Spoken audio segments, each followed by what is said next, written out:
کہ اللہ تعالیٰ نے خود اس کی حفاظت کا ذمہ لیا. یہ واحد کتاب ہے دنیا کی جو بغیر سمجھے یاد کی جاتی.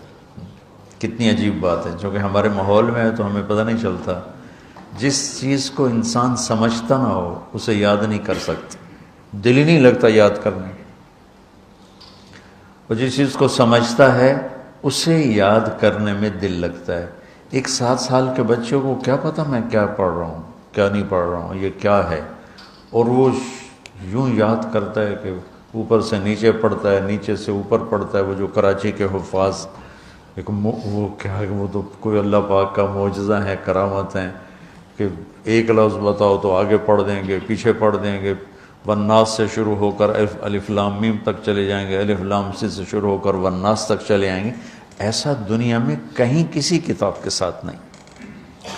تو میرا دکھ یہ ہے کہ امت نے قرآن بھولا دیا.